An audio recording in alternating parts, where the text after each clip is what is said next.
Hi, my name is Elisa Wood. I'm a KKR partner in our private equity group, and I also am the co-CEO of KPEC, our evergreen private equity strategy here at KKR. Our outlook for 2026 is one that actually probably looks pretty similar to 2025. We believe we'll continue to see complexity and volatility. Our belief is complexity and volatility is good. That is actually what separates some of the best managers from the rest of the pack. Making sure that you believe and you ascribe to consistent deployment, linear deployment is really the key. And how do you do that? You do that by being a global investor, making sure that you're able to deploy capital, in the case of KKR, around the world. The world is not synchronous, and we need to make sure that we're able to deploy in all of the different markets in a very local approach. We also need to lean into that complexity in the types of deals that we are doing.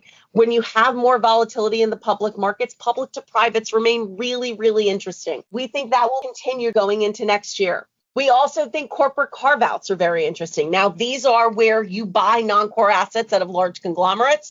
If you're looking at one of the themes that we see, it's this transition from capital-heavy models to capital-light models. Shedding non-core assets is a huge area for opportunity, and one that we've done over 70 of. This has been one of the core tenets for how KKR has invested over our 5 decades.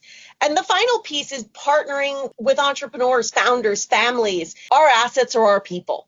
And we have hundreds of people around the world that specialize in each of these areas.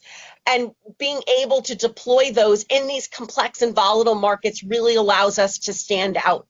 When you think about some of the big themes that we're investing behind coming out of 25, going into 26, a lot of these are the ones that we've talked about for a while: digitization, automation, structural tailwinds across Asia, which make that very interesting. The security of everything, when you think about data security and other types of security measures. And now the final piece, it's great if you could put capital to work, but can you get your money out? Exits for KKR, the consistency of that, just like the consistency in deployment, is key. When we get through about 80% of our value creation in a company, we look to get out. We buy assets, good companies that we can make great.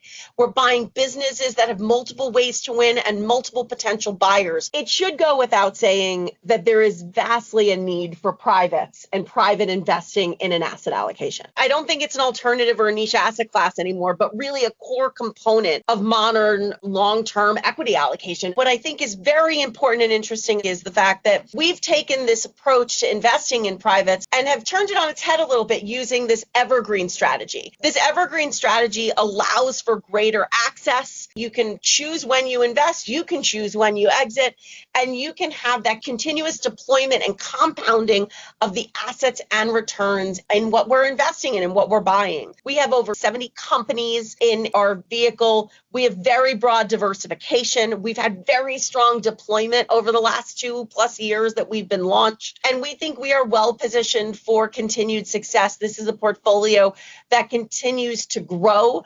This is a growth portfolio. This is a portfolio that is diversified across region, across industry, across strategies, and it really reflects the exciting and interesting things that we are putting capital to work in, and the companies we are buying, the assets we are buying around the world.